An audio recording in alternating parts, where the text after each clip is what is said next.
মৰমৰ ছাত্ৰ-ছাত্ৰী, আজি অনুশীলনী ৮ৰ 11 নম্বৰ অংকটো কৰোঁ আহা। 11 নম্বৰ অংকটোত কৰিবলৈ কোৱা হৈছে মিলিলিটাৰলৈ নিয়া।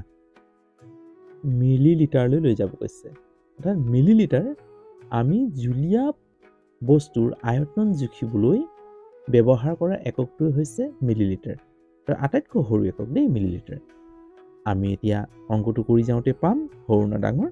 এতিয়া চোৱা 11 নম্বৰটো চোৱা 11 নম্বৰ একটো সমাধান বুলি পাতি লৈছোঁ দেই। সমাধান বুলি পাতি ল'বা। এতিয়া চোৱা কি দিয়া আছে 6.05 ডেচিলিটাৰ। ডেচিলিটাৰক আমি মিলিলিটাৰলৈ লৈ যাব লাগে। এতিয়া চোৱা মিলিলিটাৰটো হৈছে আটাইতকৈ সৰু একক জুলীয়া পদাৰ্থৰ আয়তন জোখা, অৰ্থাৎ মিলিলিটাৰ সৰু একক। এতিয়া ডেচিলিটাৰক আমি মিলিলিটাৰ লৈ যাব লাগিব। আমি গম পাব লাগিব কিমান ডেচিলিটাৰে কিমান মিলিলিটাৰ হ'ল। এতিয়া আমি এই চাৰ্টখনটো আমি কৰিব লাগিব, হয় নহয়?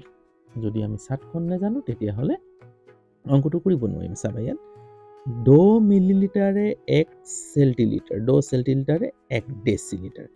চোৱা ডেচিলিটাৰ আছে নহয়, এতিয়া ডেচিলিটাৰ আছে, গতিকে 10 গুণ 100, অৰ্থাৎ 100 মিলিলিটাৰে 1 ডেচিলিটাৰ হ'ল। এতিয়া কি কৰিব লাগিব? কি কৰিব লাগিব? মিলিলিটাৰ হৈছে সৰু একক, ডেচিলিটাৰ হৈছে ডাঙৰ, গতিকে 1 ডেচিলিটাৰ সমান কিমান মিলিলিটাৰ? কিমান মিলিলিটাৰ? 100 মিলিলিটাৰ। তেতিয়াহ'লে মিলিলিটাৰলৈ যেতিয়া লৈ যাম ডাঙৰৰ পৰা সৰুলৈ, তেতিয়া পূৰণ কৰি দিম। কিহেৰে পূৰণ কৰিম? 100ৰে। 100ৰে পূৰণ কৰি দিয়ালৈ কি হৈ যাব? মিলিলিটাৰলৈ গুচি গ'ল। যিহেতু আমি পাইছোঁ 1 ডেচিলিটাৰ সমান 100 মিলিলিটাৰ। চাৰ্টখনৰ মতে পাইছোঁ নহয়? চাৰ্টখনৰ মতে পালোঁ নহয়? এতিয়া চোৱা 10 মিলিলিটাৰে 1 চেণ্টিলিটাৰ, 10 চেণ্টিলিটাৰ 1 ডেচিলিটাৰ, মানে 10 গুণ 100, 100 মিলিলিটাৰে 1 ডেচিলিটাৰ হ'ল। এতিয়া আমি 100ৰে পূৰণ কৰি দিলোঁ, মিলিলিটাৰলৈ গুচি গ'ল। পূৰণ কৰি দিয়া, পূৰণ কৰোঁতে দশমিকৰ কথা চিন্তা নকৰিবা, ডাইৰেক্ট পূৰণ কৰিবা 605 বুলি দেই। 605 এগুণ 605 হ'ল। 1ৰ লগত পূৰণ কৰিবা, 605 এগুণ 605। শূন্য দুটা আছে, পাতি দিবা। এতিয়া দশমিকৰ কথা চিন্তা কৰিবা। 1 2 2 ঘৰৰ আগত দশমিক আছিলে, 2 ঘৰৰ আগত পাতি দিবা, 1 2, হয় নহয়? মিলি লিটাৰ। এতিয়া দশমিকৰ পাছত শূন্যকেইটা নাপাতিবা হ'ল। দশমিকো নাপাতিবা, শূন্য নাপাতিবা, উঠি যাব। এতিয়া কিমান হ'ব? মিলি লিটাৰ। মিলিলিটাৰলৈ গুচি গ'ল হৈছে। আমি যেতিয়া সৰুৰ পৰা ডাঙৰলৈ লৈ যাম তেতিয়া হৰণ কৰিম, আৰু ডাঙৰৰ পৰা সৰুলৈ আনিলে পূৰণ কৰিম, হয় নহয়? গতিকে আমি এতিয়া ডাঙৰ ডেচিলিটাৰটো ডাঙৰ, মিলিলিটাৰটো সৰু, গতিকে পূৰণ কৰিছোঁ। কিহেৰে পূৰণ কৰিছোঁ? যে কিমান 1 ডেচিলিটাৰত কিমান মিলিলিটাৰ থাকে, অৰ্থাৎ 1 ডেচিলিটাৰ 100 মিলিলিটাৰ থাকে। 100ৰে পূৰণ কৰিছোঁ, অংকটো ওলাই গৈছে। হ'ব, ঠিক আছে। এতিয়া 2 নম্বৰটো চোৱা। 2 নম্বৰটো সমাধান হ'ল। কিমান দিছে? 7.9 চেণ্টিলিটাৰ মিলিলিটাৰ লৈ যাব কৈছে। চেণ্টিলিটাৰ বা চেণ্টিলিটাৰ, চেণ্টিলিটাৰ হ'ল। এতিয়া কিমান? চেণ্টিলিটাৰটোতো ডাঙৰ একক, কাৰণ মিলিলিটাৰটো হৈছে জুলীয়া পদাৰ্থৰ আয়তন জোখা আটাইতকৈ সৰু একক, গতিকে চেণ্টিলিটাৰ নিশ্চয় ডাঙৰ একক। এতিয়া চোৱা ইয়াত চোৱা কিমান মিলিলিটাৰ? 10 মিলিলিটাৰে 1 চেণ্টিলিটাৰ, তাৰ মানে 10ৰে কি কৰিব লাগিব? পূৰণ কৰিব লাগিব, কাৰণ আমি ডাঙৰৰ পৰা সৰুলৈ গৈছোঁ। তেতিয়া এই মিলিলিটাৰ গুচি যাব।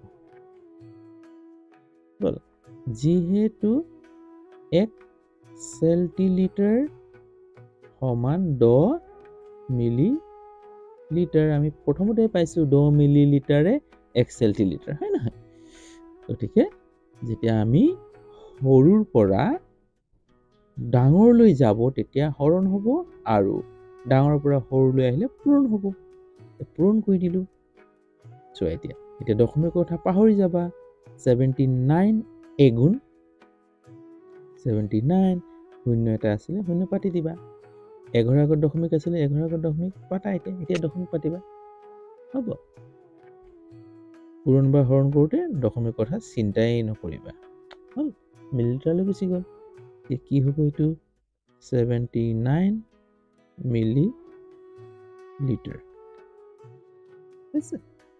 হ'ব এইটো অংকটো অংকসমূহ কেনে পাইছা জনাবলৈ নাপাহৰিবা দেই বুজাওঁতে মই বহীত লিখি যাওঁতে অলপ অসুবিধা হয় তাৰ প্ৰতি লক্ষ্য নাৰাখি মই তোমালোকক বুজাবলৈ চেষ্টা কৰি আছোঁ এই ধৰণৰ যদি বুজাৰ পদ্ধতি যদি তুমি ভাল পাইছা তেতিয়াহ'লে মই আগলৈ আৰু উৎকৃষ্ট পদ্ধতি তোমালোকক বুজাবলৈ চেষ্টা কৰিম আহা এতিয়া নেক্সটটো কৰোঁ নেক্সটটো কি আছিলে নেক্সটটো আছিলে 1.2 লিটাৰ ন 11 নম্বৰ 3 চোৱা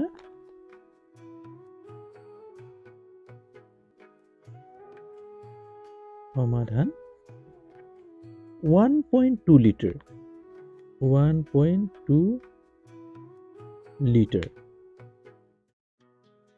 কিহলৈ পৰিৱৰ্তন কৰিব লাগে মিলিলিটাৰলৈ এতিয়া চোৱা লিটাৰটোতো ডাঙৰ একক মিলিলিটাৰটো সৰু একক যদি সৰু এককলৈ যাম তেতিয়াহ'লে পূৰণ কৰিব লাগিব কিহেৰে পূৰণ কৰিম যে 1 লিটাৰত কিমান মিলিলিটাৰ থাকে আমাৰ এই চাৰ্টখন চোৱা 10 মিলিলিটাৰে 1 চেণ্টিলিটাৰ 10 চেণ্টিলিটাৰে 1 ডেচিলিটাৰ 10 লিটাৰ ডেচিলিটাৰে 1 লিটাৰ তাৰ মানে 10 গুণ 100 100 গুণ 1000 1000 মিলিলিটাৰে 1 লিটাৰ হ'ল 1 লিটাৰ কিমান থাকে 1000 মিলিলিটাৰ তাৰ মানে ইয়াক কিহেৰে পূৰণ কৰিম কাৰণ আমি লিটাৰৰ পৰা মিলিলিটাৰলৈ যাব লাগে সৰু এককলৈ 1000ৰে পূৰণ কৰিম তেতিয়া ই মিলিলিটাৰলৈ গুচি যাব যিহেতু 1 লিটাৰ সমান 1000 মিলিলিটাৰ হ'ব এতিয়া